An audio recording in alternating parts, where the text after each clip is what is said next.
नमस्कार विद्यार्थी मित्रों, आमचे YouTube channel science and education corridor यामध्ये आपल्या सर्वांचे स्वागत। महा बी एड CET 2025 या अनुषंगाने आपण व्हिडिओ पाहत आहोत। टीचर ॲप्टिट्यूड म्हणजेच शिक्षक अभिव्यक्ती हा जो आपला घटक क्रमांक 3 म्हणजेच विषय तिसरा जो आहे BEd CET मध्ये, त्याची आपण 75 प्रश्नोत्तरे या व्हिडिओमध्ये पाहणार आहोत। तत्पूर्वी आपण जर आमच्या चॅनलवरती अजूनही नवीन असाल तर कृपया चॅनलला सबस्क्राईब करा, तसेच व्हिडिओ आवडल्यास नक्कीच मित्रपरिवारामध्ये शेअर करा। खालीलपैकी कोणते शैक्षणिक साधन प्रक्षेपित नाहीत म्हणजेच प्रोजेक्टेड नाही? तर OHP प्रोजेक्टेड असतो, बायोस्कोप प्रोजेक्टेड आहे, इपिडायस्कोप प्रोजेक्टेड आहे। तर ऑप्शन 4 फळ्याला कुठलीही मशिनरी किंवा OHP सारखा घटक जोडलेला नाही म्हणजेच फळा हे प्रक्षेपित साधन नाही। ऑप्शन 4 करेक्ट उत्तर होय। विद्यार्थ्याला कठोर शिक्षा का होऊ नये? तर विद्यार्थ्याला कठोर शिक्षा का होऊ नये असा हा प्रश्न तो शिक्षकांशी भांडू शकतो, हा आपला करेक्ट पर्याय नाही। त्याचे पालक शिक्षकाशी भांडू शकतात, तो शाळा सोडू शकतो। तर ऑप्शन 4 जो आहे आपलं संयुक्तिक उत्तर ठरते। विद्यार्थ्याचा नकारात्मक दृष्टिकोन विकसित होऊ शकतो, म्हणजे त्याची शिक्षणाबद्दलची आस्था कमी होऊ शकते, यामुळे त्याला कठोर शिक्षा होऊ नये। ऑप्शन 4 करेक्ट उत्तर होय। सामान्यपणे शिक्षकाने विद्यार्थ्याशी कसे वागले पाहिजे? तर शिक्षक हा डायरेक्टर असतो, दिशादर्शक असतो, म्हणजे त्यांनी नेत्याप्रमाणे वागले पाहिजे। ऑप्शन 4 करेक्ट उत्तर होय। कोणत्या शिक्षणात वातावरण हे नियंत्रित असते म्हणजेच कंट्रोल कंडिशन आपल्याला विशेष शिक्षण ज्याला आपण स्पेशल एज्युकेशन म्हणत असतो? तर ऑप्शन 2 आपलं करेक्ट उत्तर होय। व्हिडिओ आवडत असल्यास नक्कीच लाईक करा, मित्रपरिवारामध्ये शेअर करण्यास बिलकुल विसरू नका। शिक्षण ही मानवाची कोणत्या प्रकारची गरज आहे? तर शिक्षण ही मानवाची सामाजिक गरज आहे। ऑप्शन 1 करेक्ट उत्तर होय। शिक्षकाचे सर्वात महत्त्वाचे काम म्हणजेच कार्य काय आहे?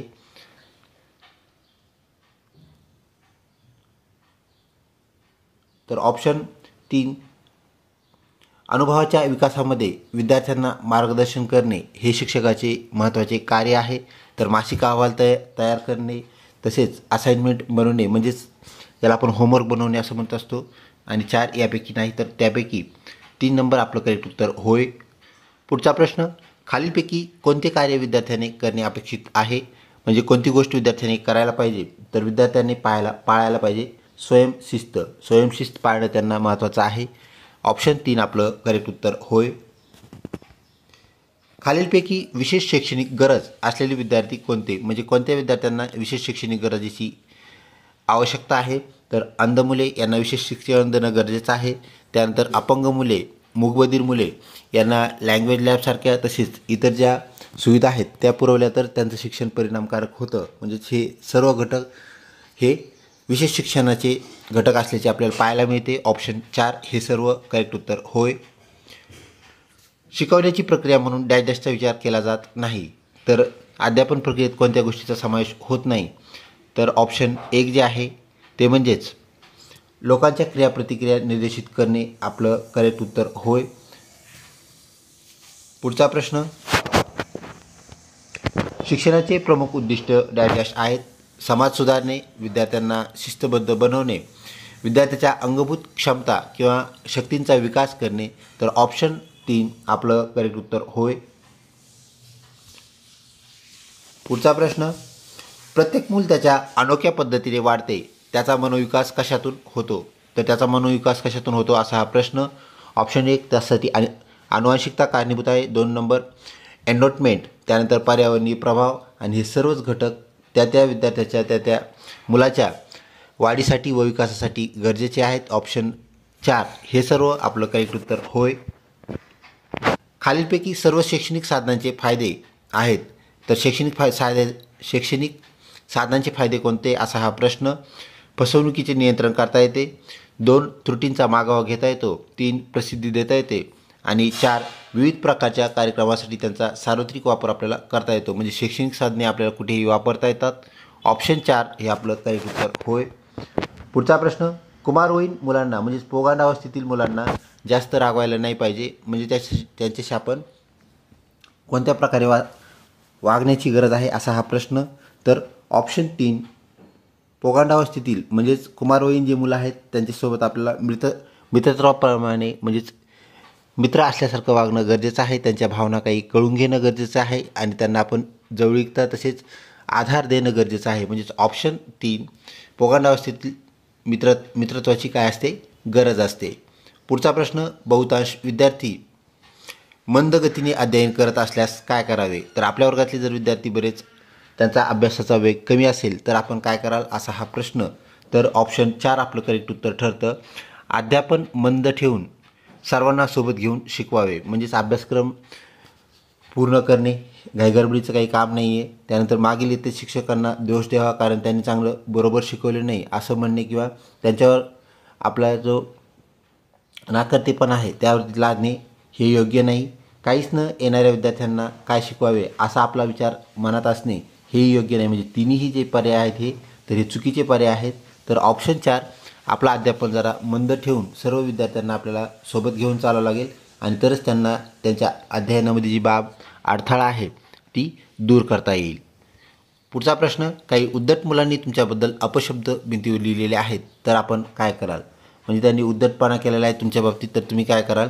1 मुले उन्हाळ असतात त्यांच्याकडे दुर्लक्ष कराल. 2 मुख्याध्यापकांना त्यांची तक्रार कराल. 3 त्यांना गैरवर्तन लक्षात आणून समजवाल आणि 4 याद राखा म्हणून तंबी द्याल. तर त्यांना गैरवर्तन आणून लक्षात आणून देणं गरजेचं आहे की असं कोणाबद्दलही करणं काय आहे, चुकीचं आहे. म्हणजे समजावणे ही पहिली पायरी ठरते आणि त्यानंतर मग मुख्याध्यापकांना किंवा पालकांना त्या संदिग्ध ज्या बाबी आहेत त्या बाबी आपण त्याच्या निदर्शनात आणून देण्याची गरज पडते. तर प्राथमिक गरज त्यांना समजावून सांगणं, त्यांचं गैरवर्तन लक्षात आणून देणं ही होय. ऑप्शन 3 करेक्ट उत्तर.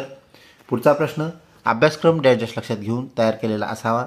अभ्यासक्रमात कोणत्या बाबीचा समावेश असावा किंवा काय लक्षात घेऊन तो तयार केलेला असावा. तर कोणत्या वर्गाचा अभ्यासक्रम आहे म्हणजेच त्या वर्गाच्या मुलांच्या क्षमता, ते काय शिकू शकतात आणि काय शिकायला त्यांना अवघड जाईल आणि काय खूपच सोपे असेल, ह्या सर्व बाबींचा अभ्यास करून म्हणजेच मुलाच्या क्षमता आणि गरजा लक्षात घेऊन अभ्यासक्रम तयार केलेला असावा. बाकी बाबी त्याच्याशी निगडीत नाही. शिक्षकाची क्षमता, शिक्षकांना त्या अभ्यासक्रमाशी जुळून घेणं गरजेचं असतं कारण त्यासाठी आपण BEd सारखा स्पेशल कोर्स करतो. राष्ट्रीय विचारसरणी आणि अभ्यासक्रम, सगळेच अभ्यासक्रम त्या गटात बसणार नाहीत. सामाजिक आणि सांस्कृतिक आदर्श, तर ऑप्शन 2 आपलं करेक्ट उत्तर होय. पुढचा प्रश्न, एक नवीन आलेला शिक्षक ज्याच्या वर्गात गैरवर्तन केले जाते तो विद्यार्थ्यांशी कसा वागावा. एखाद्या वर्गात जर विद्यार्थी गैरवर्तन करत असतील, नवीनच शिक्षक आहे, त्या शिक्षकाने काय करावे असा हा प्रश्न. तर ऑप्शन 4 त्याने त्यांचे गुण सुधारणे व चांगल्या प्रकारे व्यक्त होणे ही बाब गरजेची आहे. तर ऑप्शन 4 आपले करेक्ट उत्तर होय. पुढचा प्रश्न, शिक्षकाच्या भूमिकेत डॅश असावा. शिक्षक कशाप्रमाणे असायला पाहिजे. तर ओलावा, नेतृत्व गुण, दांभिकता, प्रेमळपणा. ऑप्शन 2 त्याच्यामध्ये नेतृत्व गुण असणं गरजेचं आहे. ऑप्शन 2 आपलं करेक्ट उत्तर होय. शाळेच्या मुख्याध्यापकाने सर्वांशी कसे वागायला पाहिजे. तर शाळेचे मुख्याध्यापक कसे वागतात असा हा प्रश्न. तर सगळ्यांशी सामंजस्यपणाने म्हणजेच सगळ्यांना सोबत घेऊन चालणे हे गरजेचं आहे. क्रूरतेने, अधिकारपणे किंवा प्रेमाने नाही. तर त्यांना ॲडमिनिस्ट्रेशन करायचं असतं म्हणजे प्रेमाने आपलं उत्तर येणार नाही. ऑप्शन 4 सामंजस्याने आपलं करेक्ट उत्तर होय. एक मुलगा लिहिताना नेहमी उभा राहतो, तुम्ही काय कराल. तर बेंचवर उभे राहण्यास सांगाल. 2 त्याला वर्गाबाहेर जाण्यास सांगाल. त्याला पहिल्या बेंचवर बसवाल आणि 4 डोळ्याचे ऑपरेशन करण्यास सांगाल. शिक्षक अभिव्यक्ती म्हणजेच शिक्षक कसा वागला पाहिजे, आदर्श शिक्षक कसा वागला पाहिजे या संदर्भातील प्रश्नाची उत्तरे होय. तर आपल्याला सर्वप्रथम जी प्राथमिक बाब आहे तर त्याला पहिल्या बेंचवर बसवणे गरजेचं आहे. त्याची दिसण्याची जर प्रॉब्लेम असेल तर ते डॉक्टर सांगतील. आपण नाही सांगायचं की त्याला तू ऑपरेशन करून घे, डोळे नीट करून घे. तर ऑप्शन 3 आपलं करेक्ट उत्तर होय. क्रीडा शिक्षकाने खालीलपैकी कोणती भूमिका टाळावी. तर क्रीडा शिक्षकाने काय करू नये. 3 गोष्टी करण्याच्या दिलेल्या आहेत. एक गोष्ट वेगळी आहे, ती कोणती. तर मुलांना कनिष्ठ वागणूक देणे म्हणजे निकृष्ट दर्जाची वागणूक देणे असा जो ऑप्शन 2 आहे येथे आपले करेक्ट उत्तर ठरतो. तर सर्व खेळाडूंना समान वागणूक देणं गरजेचं आहे, मुली असो किंवा इतर. त्यानंतर मुलींना खेळण्यास प्रोत्साहन देणे हे बी योग्य आहे. सर्व नियमांचे त्यांनी पालन करणं गरजेचं आहे. तर फक्त ऑप्शन 2 जे आहे तर मुलांना कनिष्ठ वागणूक देणे चुकीची बाब होय. शालेय माहिती संकलनाचा तक्ता याचा खालीलपैकी कोणता अर्थ आहे? तर शालेय माहितीचा तक्ता म्हणजेच त्याला आपण वेळापत्रक असं म्हणतो. तर आपल्या ज्या शाळेच्या वेळा आहेत त्या त्यात दिलेल्या असतात. तर वेळापत्रक करेक्ट उत्तर होय. अहवाल, योजना आणि व्याप्ती हे आपले उत्तरं किंवा उत्तराचा भाग नाहीत. पुढचा प्रश्न, खालीलपैकी प्रभावी शैक्षणिक साधन कोणतं आहे? एज्युकेशनल एड आपण ज्याला म्हणत असतो ते कोणतं, असा हा प्रश्न. तर ऑप्शन 4 दृकश्राव्य साधन, असं साधन ज्यातून आपल्याला एखादी बाब दाखवता येते, तसेच ऑडिओ ज्याला आपण म्हणत असतो म्हणजे ऐकू येते आणि दिसते, म्हणजेच प्रोजेक्टर म्हणूया आपण त्याला, OHP म्हणूया, त्या प्रकारचं साधन जे आहे ते शैक्षणिक अधिकपणे ते काय करतं, तर प्रभावीपणे शैक्षणिक साधन ठरतं. ऑप्शन 4 करेक्ट उत्तर होय. पुढचा प्रश्न, काही विद्यार्थी वर्गात डब्बा खातात, उष्टे अन्न व कचरा वर्गात टाकतात, तर तुम्ही काय कराल? तर अशा विद्यार्थ्यांसाठी आपल्याला सर्वांना काय सांगणं गरजेचं आहे, तर त्यांना स्वच्छतेचं महत्त्व पटवून देणं गरजेचं आहे आणि ते महत्त्व पटवून दिल्यानंतर त्यांची कृती काय राहते हे आपल्याला पाहणं गरजेचं आहे. ऑप्शन 3 आपलं करेक्ट उत्तर होय.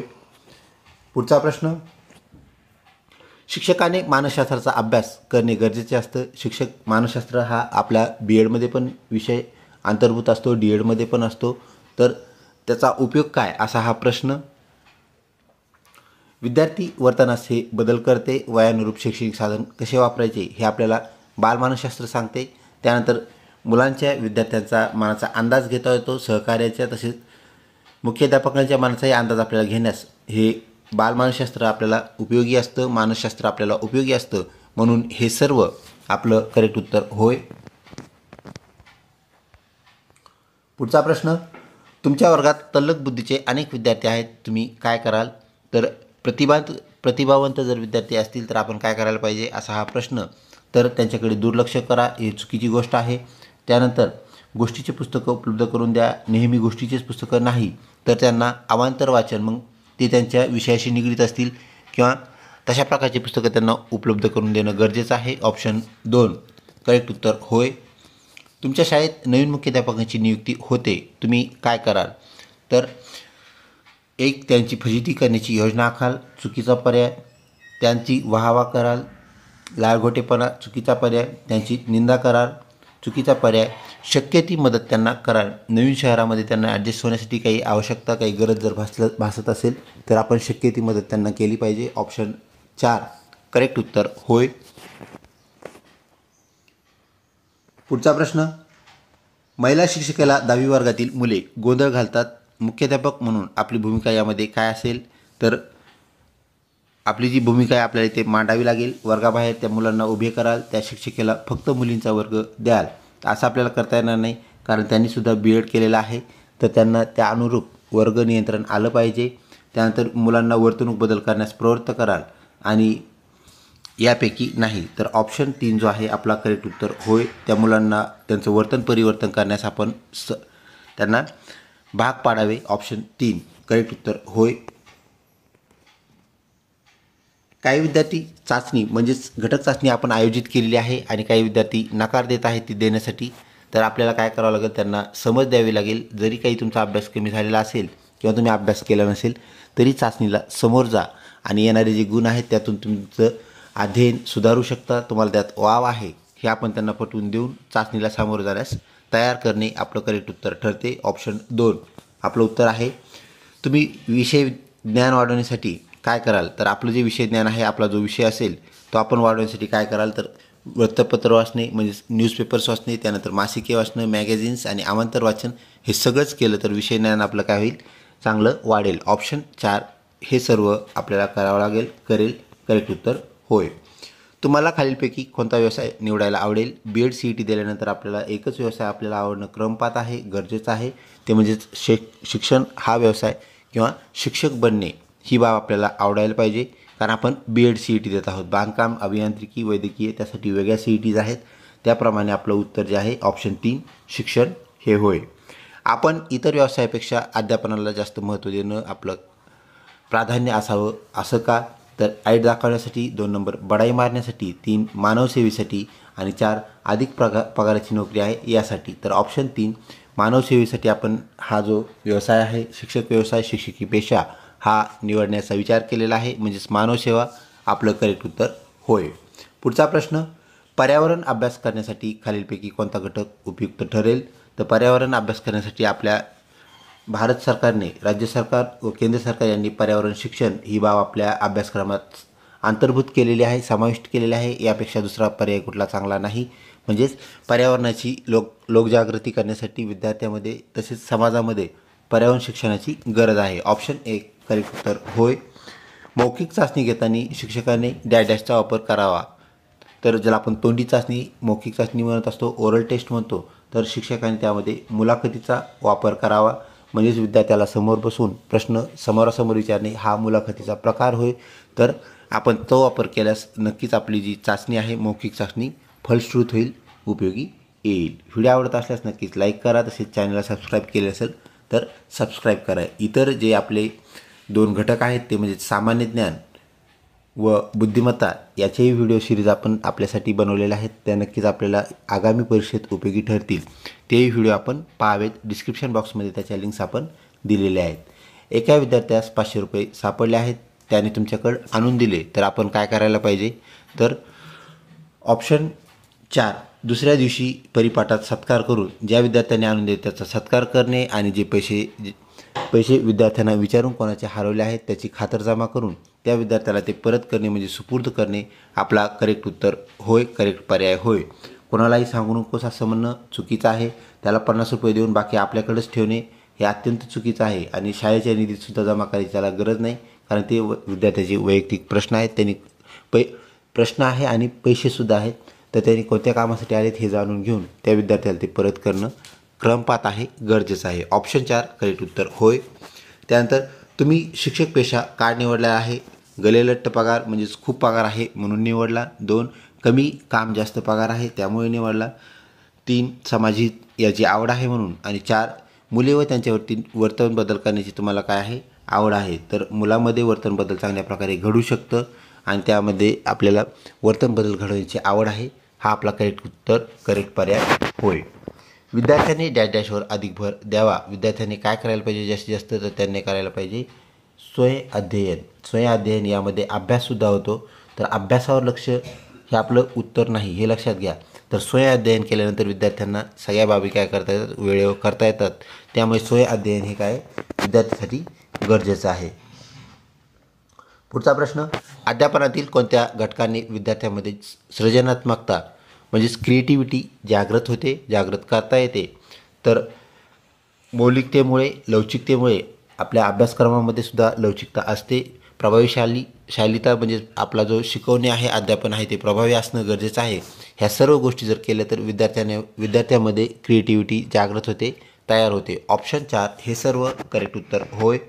अध्यापन करताना शिक्षकाचे आद्य कर्तव्य म्हणजे त्याचे महत्त्वाचे कर्तव्य, मुख्य कर्तव्य कोणते असा हा प्रश्न कमकुवत विद्यार्थ्याकडे दुर्लक्ष करणे अत्यंत चुकीचं आहे.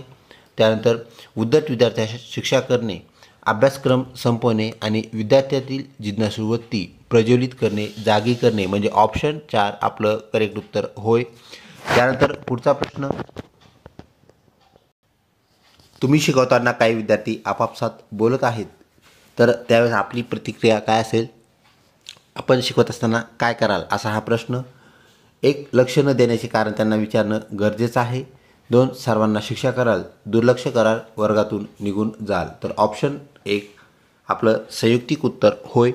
आपण त्यांना त्यांचं लक्ष न देण्याचं तसेच बोलण्याचं कारण विचारून त्याची कारणमीमांसा जाणून घेणं गरजेचं आहे. ऑप्शन 1 करेक्ट उत्तर होय.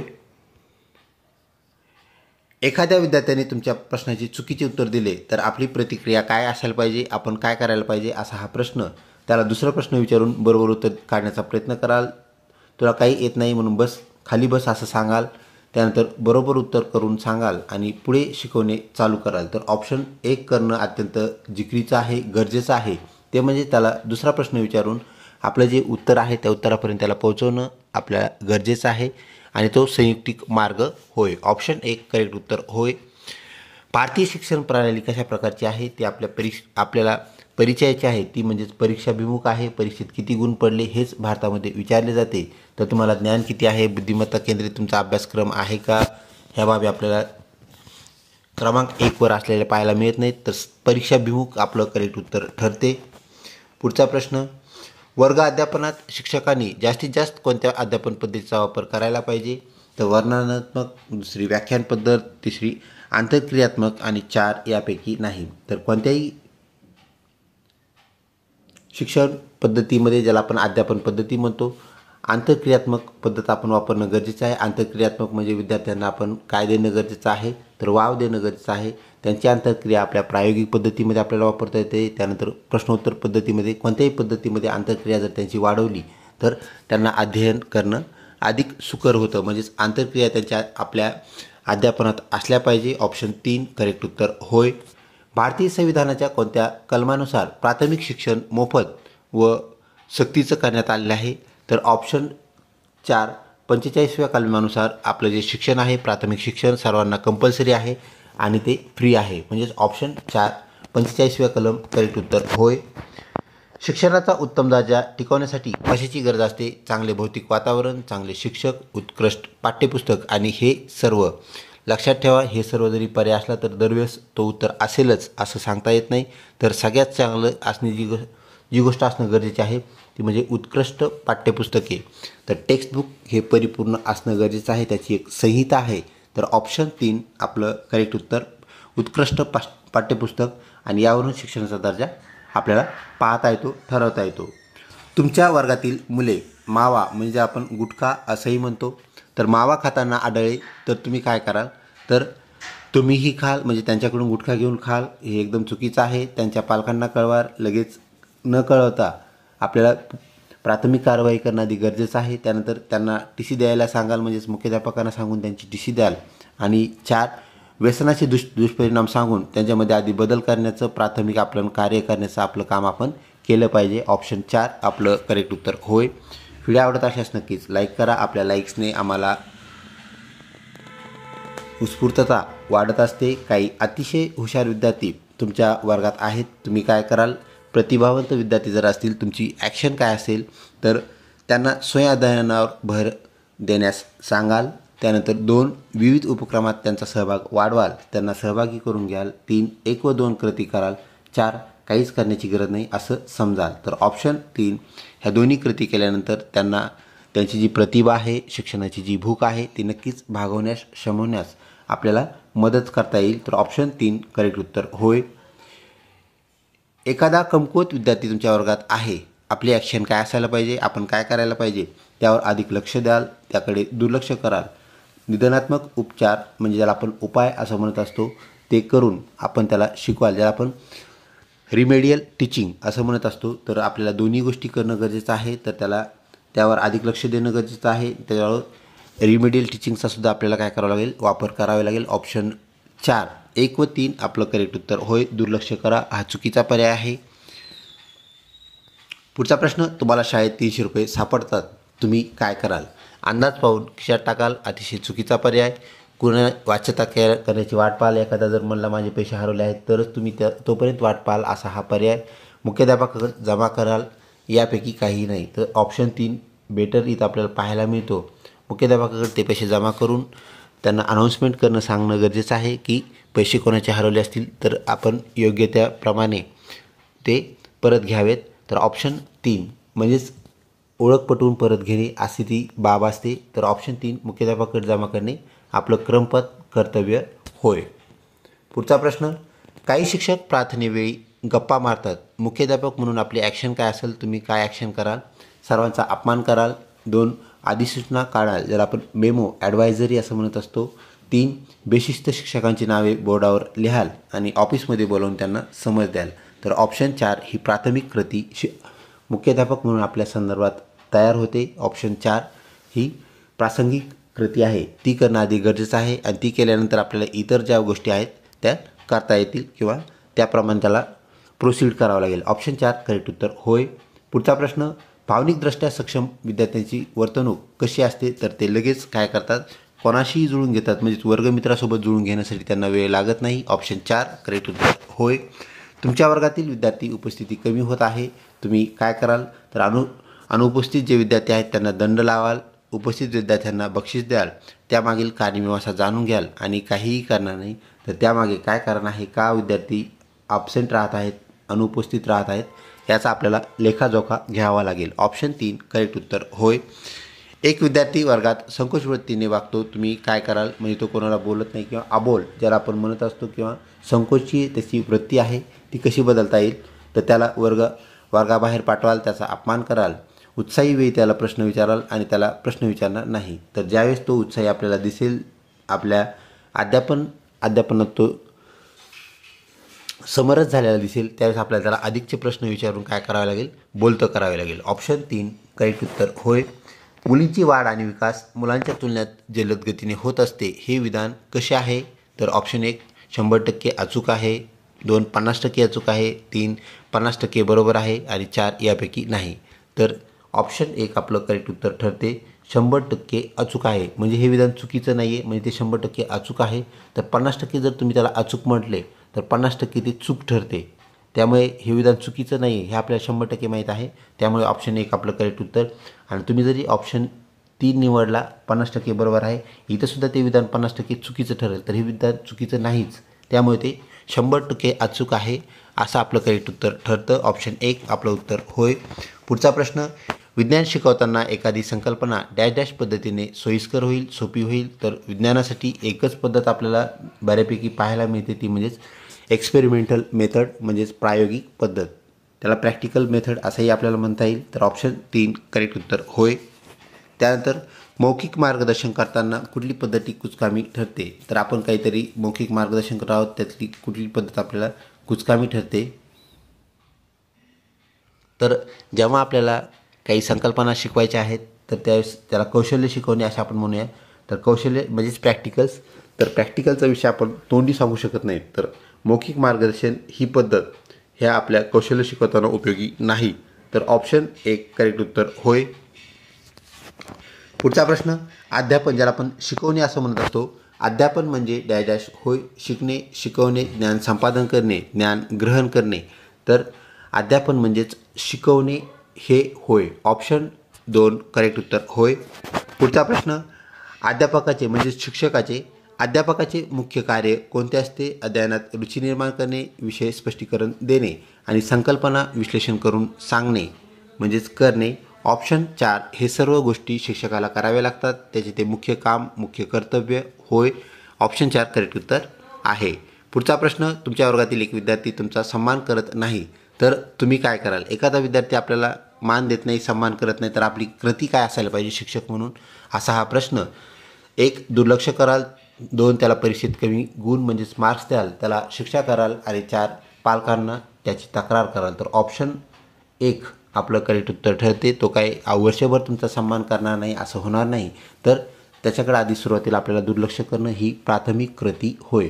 नेहमी आपल्याला प्राथमिक कृतीवर त्या स्पॉट ॲक्शन ज्याला आपण म्हणत असतो ते काय आहे हे महत्त्वाचं आहे, हे लक्षात घ्या. आणि आपलं उत्तर जे आहे ते नेहमी सकारात्मक असणं गरजेचं आहे. सगळ्यात जास्त सकारात्मक उत्तर किंवा पर्याय हे आपल्या उत्तर असलेलं आपल्याला पाहायला मिळतं. ऑप्शन 1 सुरुवातीला आपल्याला त्याला दुर्लक्ष करावं लागेल.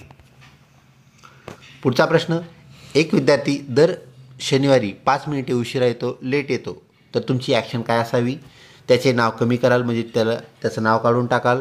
2 त्याला TC द्याल. 3 समस्या जाणून उपाय कराल आणि 4 यापैकी काही मार्ग अवलंबणार नाही. असं होऊ शकत नाही, हे योग्य नाही. तर ऑप्शन 3 आपलं करेक्ट उत्तर होय. समस्या जाणून घ्या, त्यावरती उपाय करता येतो का ते पहा आणि त्याचं उशिरा येणं थांबवा.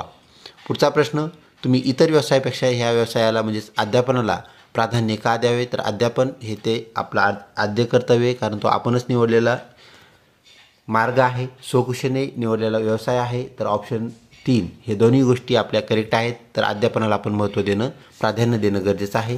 ऑप्शन 3 करेक्ट उत्तर होय. शिक्षकाद्वारे नवीन विषय सादर करण्याचा सर्वोत्तम मार्ग कोणता? तर नवीन विषय मांडताना आपण काय केलं पाहिजे? विषयाची विस्तृत रूपरेषा म्हणजेच मॅप ज्याला आपण म्हणत असतो तो मांडणे. त्यानंतर दैनंदिन जीवनातील परिस्थितीशी त्याचा संबंध आपण देणे. तो द्यायचा कशाने? तर दाखले देऊन, दाखले म्हणजेच उदाहरणे देऊन. 3 पूर्वी अभ्यास केलेल्या विषयाशी नवीन विषयाची आपण सांगड घालणं गरजेचं आहे. म्हणजे हे सगळं जर केलं तर अध्यापन आपलं चांगलं होईल, विद्यार्थ्यांना चांगलं समजेल. ऑप्शन 4 करेक्ट उत्तर होय. शिक्षक या नात्याने तुम्ही तुमच्या विद्यार्थ्याकडून जास्त अपेक्षा ठेवल्यास काय होऊ शकते? तर निराशा पदरी पडू शकते. 2. निराशा, तणाव आणि अस्वस्थता वाढू शकते. आनंद मिळवण्याची शक्यता कमी असते आणि यापैकी काही नाही. तर 4ही पर्याय वाचल्याशिवाय आपल्याला उत्तर कधीही तयार करायचं नाही, द्यायचं नाही. ही गोष्ट लक्षात ठेवा. एक तुम्हाला निराशा पदरी पडू शकते असं उत्तर वाचल्या वाटू शकतं. तर राहिलेले पर्याय वाचल्यानंतर 2 नंबरचा पर्याय त्या निराशा पदरी पडू शकते. यापेक्षा आपल्याला सोयीस्कर व गरजेचं आहे तर ऑप्शन 2 निराशा, तणाव आणि अस्वस्थता आपल्यामध्ये तयार होऊ शकते. त्यामुळे त्या विद्यार्थ्याकडून जास्त अपेक्षा ठेवणं आपल्याला क्रमपात नाही, गरजेचं नाही. पुढचा प्रश्न. एक शिक्षक सामान्यतः व्याख्यानादरम्यान आपल्या विद्यार्थ्यांना प्रश्न विचारण्याचे कारण काय असते? तर आपण शिकवताना विद्यार्थ्यांना प्रश्न का विचारतो असा हा प्रश्न. विद्यार्थी लेक्चर लक्षपूर्वक ऐकत आहे का हे तपासणे ह्याचं एक काम असतं. विद्यार्थी अवधान केंद्रित करणे म्हणजे त्यांचं लक्ष आपल्याकडे घेणे हेही त्याच्यामागचा कारण असतं. विद्यार्थ्यांना व्याख्यान समजत आहे की नाही जाणून आपल्याला अधूनमधून घ्यावं लागतं. तर ऑप्शन 4 वरील सर्व करेक्ट उत्तर होय. पुढचा प्रश्न. सक्षम शिक्षकाला अध्यापन ज्ञान कोणत्या क्रमाने ज्ञात असावे? तर संकल्पना, सिद्धांत, सराव आणि संशोधन ह्या बाबी आपल्याला क्रमपात आहेत. या पद्धतीने आपण ते अध्ययन स्वतः केलेलं असणं गरजेचं आहे. तर ह्या एक काय आहे मॅन मॅप आपल्याला असलेला पाहायला भेटतो. तर ऑप्शन 1 आपल्याला करेक्ट उत्तर होय. अध्यापन फलपूर्ती झाल्याचे म्हणजे आपण शिकवलेलं योग्यपणे मुलांपर्यंत पोहोचलं हे आपल्याला कशामुळं कळतं किंवा प्रामुख्याने कशावरून दिसतं? तर विद्यार्थी प्रश्न विचारतात, विद्यार्थ्याच्या ज्या आंतरक्रिया आहेत ते दर्शवणे ते पसंत करतात आणि विद्यार्थ्यात एक दृष्टिकोन तयार होतो किंवा त्या आपण शिकवलेल्या भागाबद्दल त्यांची एक मत बनतं. तर हे सर्व झालं तर आपण शिकवलेलं त्यांना चांगलं समजलं, त्याची फलपूर्ती झाली हे आपल्याला म्हणता येईल. ऑप्शन 4 हे सर्व करेक्ट उत्तर होय. पुढचा प्रश्न. शिक्षकाला प्रतिष्ठा, अधिकार आणि आदर दिला जातो ज्याने कोणती चूक होऊ देऊ नये. तर शिक्षकाने काय होऊ द्यायला नाही पाहिजे? ऑप्शन 1 विद्यार्थ्यांना शिष्यवृत्ती मिळवण्यासाठी मदत करणे हे होऊ द्यायला नाही पाहिजे, हे चुकीचं आहे. त्यानंतर विद्यार्थ्यांना शिक्षा करणे आणि त्यांच्यात बंडखोर परिस्थिती निर्माण करणे. त्यानंतर स्नेहपूर्ण वागणूक देणे आणि सहकार्याशी सामंजस्यपणे वागणे. तर ऑप्शन 2 आपलं करेक्ट उत्तर होय. विद्यार्थ्याला शिक्षा दिल्यानंतर ते बंडखोर होण्याची शक्यता असते तर हे आपल्याकडून झालं नाही पाहिजे, हे आपण टाळलं पाहिजे. तर ऑप्शन 2 आपली चूक होय. यशस्वी शिक्षक तेव्हाच यशस्वी होतात जेव्हा ते काय करतात त्याचा विषय समग्र नीट पद्धतीने त्यांना जाणलेला असतो, त्यांना माहीत असतो. ते 100% निकाल देत असतात म्हणजे त्यांच्या विषयात कुणी नापास होत नाही, ते शिक्षक यशस्वी असा ह्या ऑप्शन 2चं म्हणणं आहे. त्याच्याविषयीचे ग्रंथ तो तयार करत असतो आणि प्रतिष्ठित जर्नल्समध्ये पेपर तो प्रकाशित करत असतो. तर या कोणत्या गोष्टीवरून आपल्याला समजेल की तो चांगला शिक्षक आहे किंवा यशस्वी शिक्षक आहे? तर त्याचा विषय समग्र पद्धतीने जर विद्यार्थी समजत असतील आणि त्याला पूर्णपणे त्याने तो विषय शिकला असेल, त्याला तो जाणत असेल विषयाला म्हणजे विषयज्ञान जर चांगलं असेल तर त्या शिक्षकाला यशस्वी शिक्षक आपण म्हटलं पाहिजे. ऑप्शन 1 आपलं करेक्ट उत्तर होय. 100% निकाल देणं, तो पुस्तकं लिहिणं म्हणजेच ग्रंथ तयार करणं किंवा त्याचे पेपर्स कुठं प्रकाशित होणे या बाबी त्याच्याशी निगडीत नाहीत. यशस्वीपणा हा विद्यार्थ्यामध्ये आपण किती स्वयंअध्ययन, त्यांची प्रेरणा किती जागृत करतो, त्यांना शिक्षणाशी आपण कसं एकजूट करतो ह्या बाबी महत्त्वाच्या आहेत. ऑप्शन 1 करेक्ट उत्तर होय. पुढचा प्रश्न. शाळेतील कर्मचाऱ्यावर सोपविण्यात आलेली प्रमुख जबाबदारी कोणती आहे? हे मुलांच्या गरजा आणि समाजाच्या मागण्या या दोन्हीच्या गोष्टीचा ताळमेळ घालतात. यामुळे मुलाला नोकरी मिळण्यास सक्षम बनते. तो मुलांच्या गरजेनुसार शाळेचा कार्यक्रम तयार करतो. तर ऑप्शन 1 हे आपलं परत करेक्ट उत्तर होय. दरवेळेस तुमचं या सर्व बाबी, ह्या सर्व घटक, वरीलपैकी सर्व हे उत्तर असतं असं आपल्याला चुकीचं वाटू नये. सगळ्यात करेक्ट पर्याय कोणता, सगळ्यात सकारात्मक पर्याय कोणता? कारण आपल्याला एक पर्याय इथं असा पाहायला मिळतो तर मुलांना नोकरीसाठी सक्षम बनवणे म्हणजे मुलांना नोकरी मिळवण्यासाठी शिक्षण देणे हा आपल्या शिक्षणाचा उद्दिष्ट नाही, हे लक्षात घ्या. त्यामुळे ऑप्शन 2 इथं कटतं आणि एकही जर ऑप्शन कटला तर वरील सर्व हे आपलं उत्तर राहत नाही. त्यामुळे ऑप्शन 1 जे आहे तर आपलं करेक्ट उत्तर होय. पुढचा प्रश्न. तुमच्या एका विद्यार्थ्याला त्याच्या समस्या तुमच्याशी शेअर करायच्या आहेत तर तो तुमच्या घरी भेट देण्यासाठी येतो. आपण काय केले पाहिजे म्हणजे समस्या त्याच्या ज्या आहेत त्यावर आपल्याला काय करता येईल असा हा प्रश्न. तर त्याला त्याच्या कुटुंबापासून दूर जाण्यास आपण सुचवणे चुकीचं आहे. आवश्यक सहकार्य करावे व मनोबल वाढण्यास मदत करावी. त्यानंतर विद्यार्थ्याच्या पालकांशी संपर्क साधावा आणि समस्या सोडवा. तर हाही पर्याय चुकीचा आहे, कारण त्यांनी घरी न सांगता तुम्हाला सांगण्याचा त्यांनी विचार केलेला आहे, म्हणजेच पालकाला संपर्क साधणं चुकीचं आहे. यापैकी काही नाही.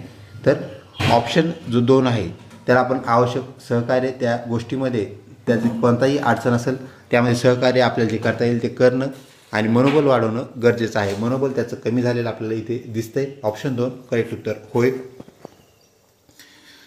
विद्यार्थ्याची उत्तम संवाद साधण्यासाठी शिक्षकांचा उद्देश कसा असावा? ते प्रतिसाद वेळेचा समान वितरण करणे, समीपता बाळगणे, विद्यार्थ्याच्या कामगिरीची पुष्टी करा किंवा बरोबर करा, या सर्व बाबी.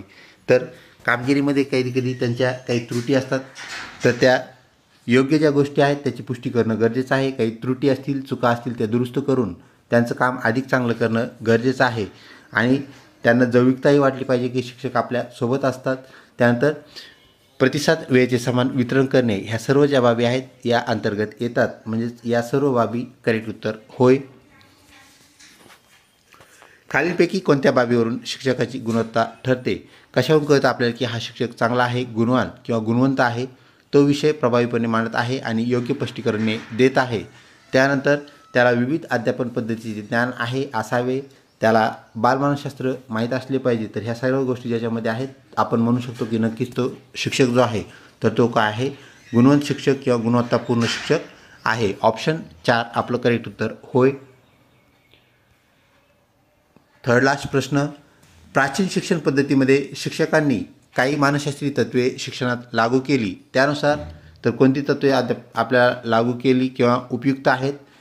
गुरुकुल शिक्षणाचा प्रकार आणि त्यानंतर कॉन्व्हेंट सिस्टीम ऑफ स्कूलिंग चालू केलं. त्यानंतर अध्ययनात संवेदना आणि धारणा निर्माण करण्याचं काम केलं आणि अध्यापन सुधारणा करण्याचं काम केलं. तर ऑप्शन 3च आपल्याला सगळ्यात जास्त गरजेचं आहे. ते म्हणजेच विद्यार्थ्यामध्ये अध्ययन संवेदना म्हणजे अभ्यासाशी त्यांचं नातं जुळणं आणि स्वय अध्ययनास त्यांना प्रेरित करणं, हीच गोष्ट आपल्यासाठी अत्यंत आहे. शिक्षणाचं ते एक महत्त्वाचं उद्दिष्ट आहे. ऑप्शन 3 करेक्ट उत्तर होय.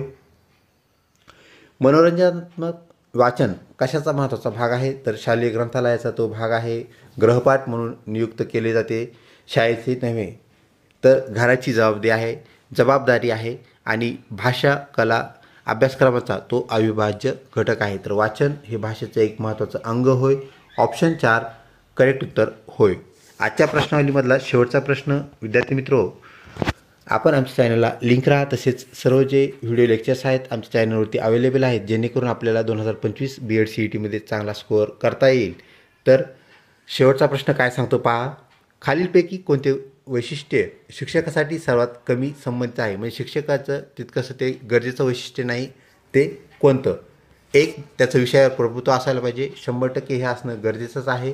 शालेय व्यवस्थापनाकडून त्याचा आधार होणे, त्यानंतर विद्यार्थ्याशी त्याचे चांगले संबंध असणे आणि प्रभावी शाब्दिक संप्रेषण म्हणजे कम्युनिकेशन त्याला करता येणं. तर ऑप्शन 2 जो आहे, शालेय व्यवस्थापन त्याचं नेहमीच आदर करेल हे सांगता येत नाही. म्हणजे एखाद्या चांगल्या शिक्षकाचाही नेहमी आदर होईलच असं सांगता येत नाही. तर हे कमी गरजेचं आहे, कमी संबंधित आहे. शिक्षकाला त्याचा विषय पूर्णपणे माहीत असणं गरजेचं आहे, त्याचं प्रभुत्व त्यावर असणं गरजेचं आहे. विद्यार्थ्याशी तो चांगला वागला पाहिजे, विद्यार्थी प्रिय तो शिक्षक असला पाहिजे आणि प्रभावी संप्रेषण त्याचं असणं गरजेचं आहे.